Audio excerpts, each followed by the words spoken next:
Krishna, dear devotees. This is Rasika Preeti Devi Dasi from my little home in the beautiful farms of Nilachal Vedic village. Diwali is around the corner, and a lot of you are asking me to give some good tips to celebrate Diwali. So I thought I'll put something together, and here it is. Okay. First of all, answering the question, what's the benefit of celebrating festivals? Okay. Now, festivals time, if I ask you to reflect on your childhood memories, in comparison for most of you, more than a regular day memory that will come up, a festival memory will come up with more, brightness, more vividly. Okay. And because festivals are a time that families come together and bond together. Now, what happens is when your children are young, when they are little, they enjoy the new clothes, the laddus, and the sparkles and lightnings and bursting crackers and rangoli, everything about it. But as they grow up, when their logical mind starts kicking in, they start asking you the question, what's the purpose? Why do we celebrate it? Why is it required? And a lot of things are happening in this time. So, a good antidote, prevention is better than cure. A good antidote for this is celebrate your Diwali in a more meaningful way. Let's look at how to do it. It is important to make your festival all inclusive. Okay. When I say all inclusive, I mean that your kids should not be exempted from any preparation, whether it is cleaning the house, whether it is making the sweets, whether it is drawing rangoli, whether it is lighting the diya lamps. They should help you with everything, decorating the house, everything, because they feel included, they feel a part of the festival, and that is important. That inclusiveness does not let them be bored of the festival. Okay, they like to do activities, they like to participate, and in a fun way engage your family in all the processes of preparation of Diwali. Now, for some of you, it may not be that your cleanings may be done by the help in the house. The didis may do the cleaning for you.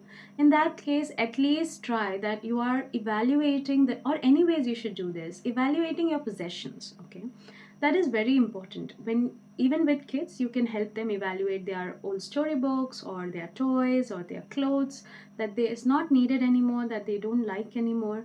It is important to declutter the house. Now, over the top benefit is you will have more space in the house. By decluttering, the energy of the house improves. The house is easier to clean. It becomes more cleaner, more neat. But a subconscious benefit that you are teaching your children is that when they evaluate their toys, they are going through a decision making process. Yeah, and this process helps them in future to evaluate whether to let go of a situation or to hold on to a situation which may be hurting them, yeah, which may not be healthy for them to hold on to. So you're teaching this decision making process. For children it's toys, but for adults that could be so many situations in our lives where we are trying to hold on to or let go of. Yeah, so this is an important lesson that you would be teaching simply by helping them evaluate their toys and donate it. Now, I want to talk about the mood of donations. Okay, when you are giving away your toys, or don't give it away in the mood that, oh, I have excess and I'm doing some charity. No, that's not right. And children should be taught this from a younger age so that they don't develop this pride of giving. Now, it's a principle according to Updeshamrit, the Dati Prati Grinati. Like you give and you receive, and that is how your relationship is developed with somebody. So, giving is an act to inculcate mercy, compassion, and receiving is an act to inculcate humility.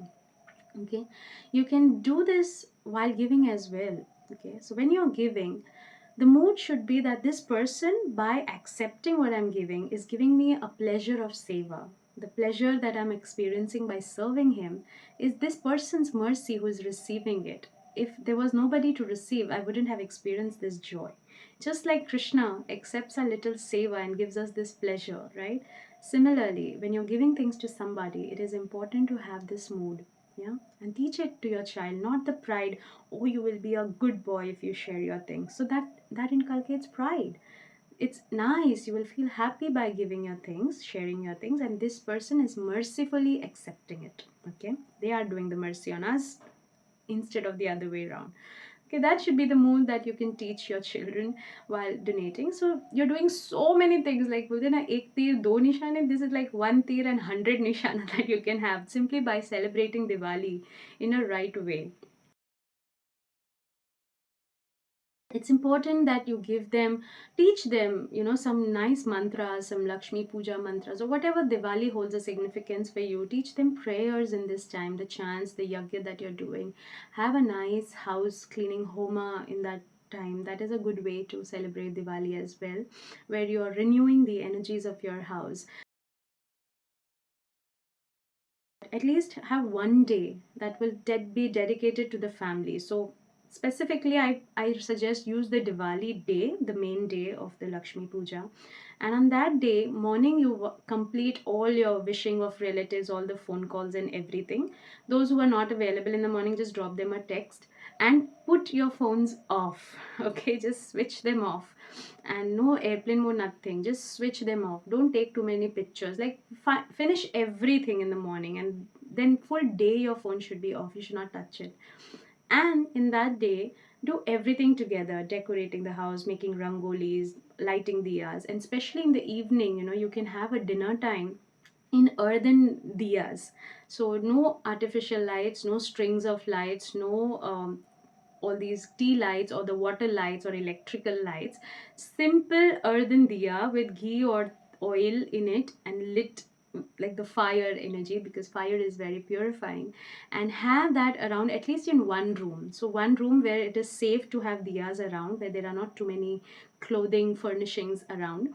You can just light a small circle or some big space, or at least few diyas here and there, no candles, okay, diyas, I mean diyas, and you will know the difference.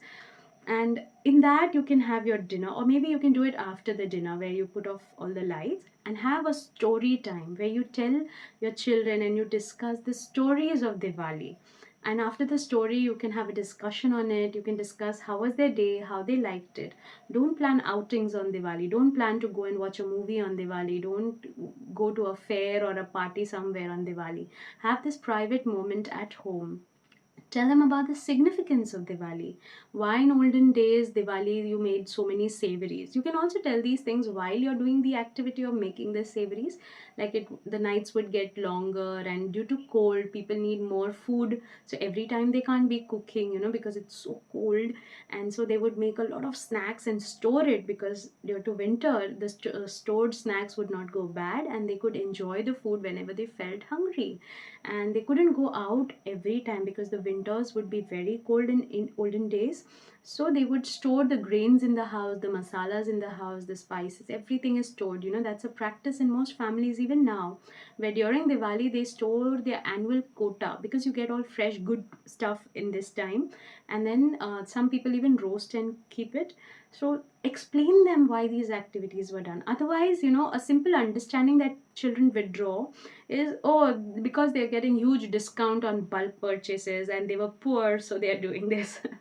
Okay, so give them the understanding of every activity, not just from a religious perspective, but from even a lifestyle perspective, why it is important.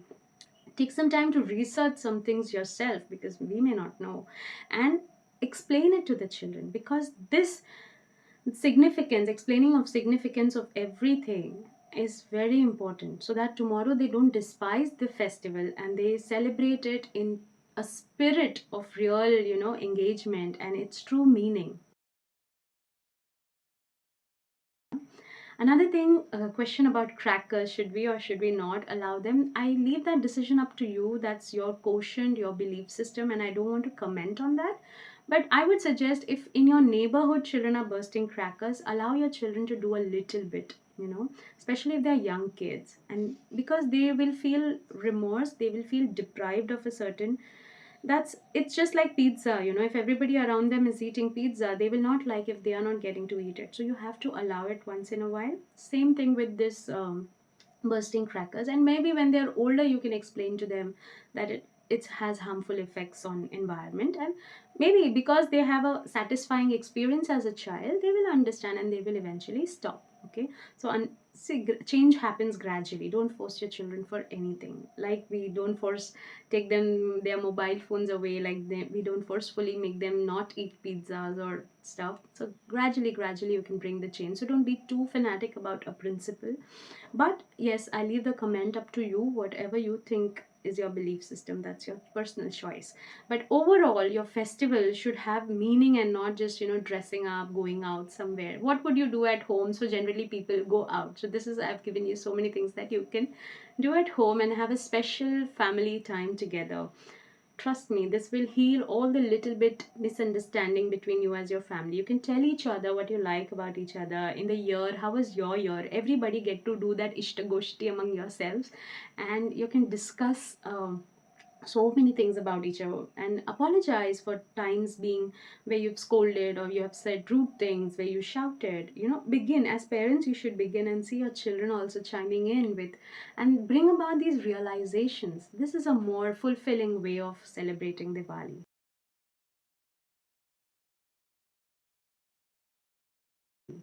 On that note, I wish you Shubh Deepawali. May you have a strong family bond together and may you all grow together consciously in love of Krishna. Hare Krishna.